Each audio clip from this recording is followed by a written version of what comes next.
95.3 The Range from the brand new album that's going to drop next week. That is Wade Bowen, When I Woke Up Today. And Wade happens to be in the studio as you wake up today. Good to see you, man. It's been forever. Man, it's been way too long, my friend. You doing good? I'm doing good. How you doing? I'm good. Yeah, new album. It's early for musicians, man. Yeah, well, you know, this is late in the day for me. All right, I'm halfway through now. Yeah, we swapped schedules for sure. Yes, sir. Well, you know, this one is kind of cool. I've been following this album. You recorded this like in a castle. Yeah. Yeah, that's really cool that Yeah, you have a place like that. It was out in the country.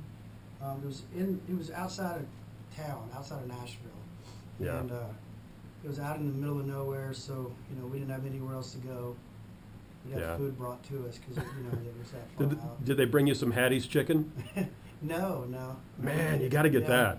Yeah, that's the popular spot in Nashville. Yeah, that's live down the street every day. Yes, sir.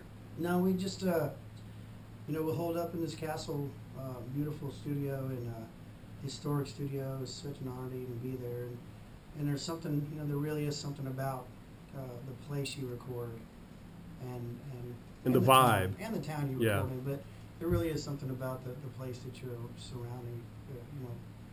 surround yourself with, and that includes the musicians and everything. And so, I kind of went a different direction with this record. I used it to vent a little bit off, but mainly to just really enjoy it and kind of take things in a different direction and at a different level.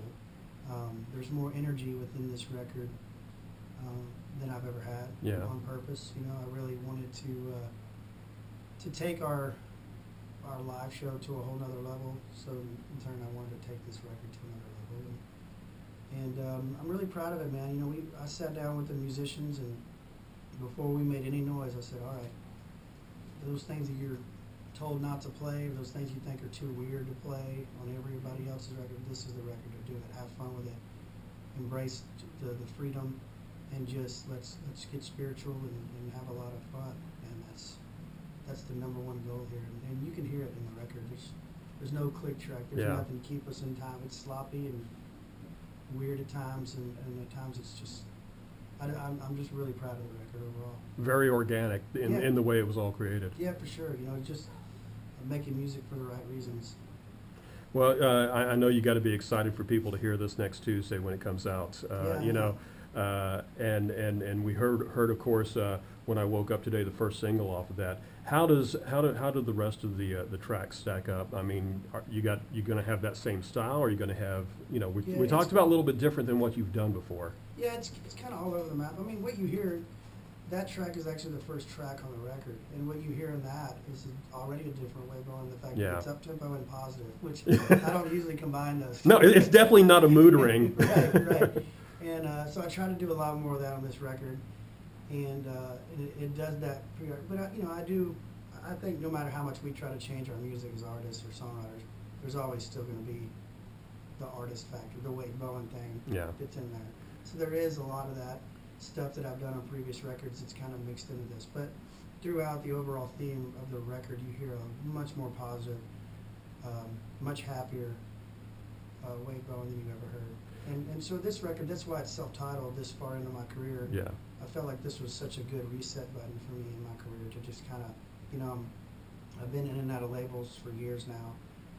Just got off of a major label, and this was just a good time for me to just, get back to your roots. I'm going to hit reset here and start a brand new phase of my career where I'm happier and more positive, and just try to help music along in that way. I think right now so much of music, especially country music, is it's positive, but it's just it's a little bit cheesy in my opinion. Too much bro country.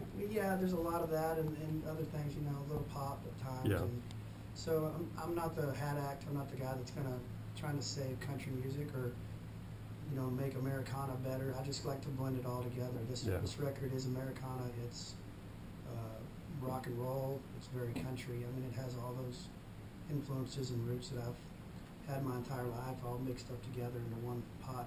Speaking of influences, you did a song that went to #1 that actually another band had as a #1. You did "Love in the First Degree" off the High Cotton tribute to Alabama with Brandy Clark. How did it feel to have a number one song that was a number one for a group as iconic as Alabama? Well, it was cool for me to even be a part of it. You know, I was one of the last guys. I kind of came in the last second on that project. So I was glad to even be a part of it because Alabama was a huge influence of mine growing up because I had two older sisters that pretty much helped influence me on music. They handed me CDs and records and stuff as a kid, and I was obviously, you always do what your older siblings do because Yeah. they're the cool ones, right? And so they were really into country music and dragging me around to concerts. You know, the first concert I ever saw was Alabama, and so it's knowing how much passion they had for them and various other artists. It was a lot of fun to pay respect, you know, to not pay respect, not dead. No, they're not, not yet anyway. Right. They're getting up there. To show, you know, show respect for them and you know, pay tribute to them. It was a lot of fun, and then for it actually to be chosen from the label as a single, you know, it was cool for Brandy and I both. And at the time when I asked Brandy to come in, I didn't know she was going to be as successful as she is now. Yeah. And so that makes it even better. I'm so Yeah. happy for her, and I saw she just got nominated for CMA New Artist of the Year. Yeah, which yeah. is It's amazing. It's never happened before. An independent artist being nominated, an uncharted artist to be nominated for a New Artist of the Year has never happened in CMA. Well, maybe it's a sign of country music maybe getting back to its roots and hitting its reset button. Yeah. You know, it's so good for her. She's a great person and obviously an amazing singer-songwriter. So yeah, it's obviously good for all of us. Halloween's coming up. You going to take the kids trick or treating, the boys? I am. I took the weekend off actually because Yeah. my kids love it so much. So You dress up yourself? well, they make me. They make them, you? I let them dress me up. Whatever they tell me to, I'm in. Okay. They made me be the Stay Puft Marshmallow Man, the Oogie Boogie Man. They Yeah. always you know have a lot of fun with it. And Yeah. let me be the idiot. So I'll just embrace it. So cool. They haven't told me what. Not what you're going to be this yet. year, yeah. All right. Well, we're going to do something called 60 Seconds with, because I know you're on a tight schedule this morning. Here we go. It's just fast paced. All right. What's one of your favorite songs? Oh, one of my favorite songs. Let's see. Just heard a new song, John Fulbright's. Oh God, what's the name of that song? I'm drawing a blank. High Road. High Road. Thank you. Golly. From songs, right? From the new album songs. Yes, yeah, I love that song. What actress did you have a crush on when you were young?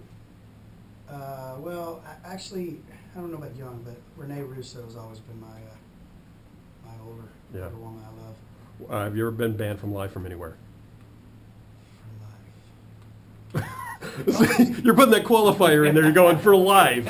I may have been banned, but not for live. I was kicked off stage one time down in Houston at a place called Blanco's for no reason at all, but I got kicked off stage there, and I would assume that was banned for life because I never went back. They never invited us back to play. So. Deep dark secret nobody knows about you.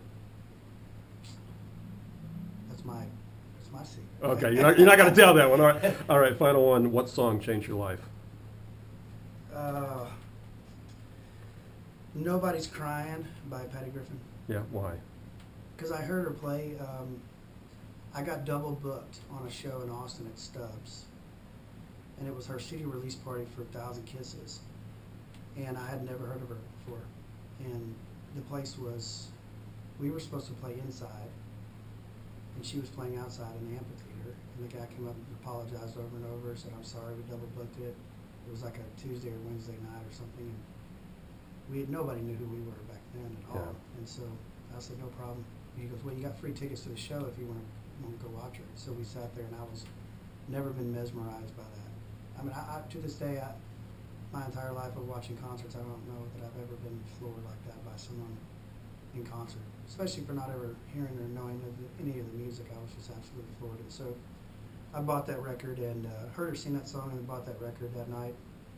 And that record in general, Nobody's Crying is my favorite song off that record, but that record in general changed my life forever. It made me look at songwriting in a whole nother light and made me want to try to do better. Wade Bowen, thanks so much, man. Appreciate you dropping by. The new album Pleasure. drops Tuesday. It's called Wade Bowen. You can get it on iTunes, Amazon, and your favorite record store, and at wadebowen.com. Thanks so much, man. It's always a My pleasure. man. Thank you.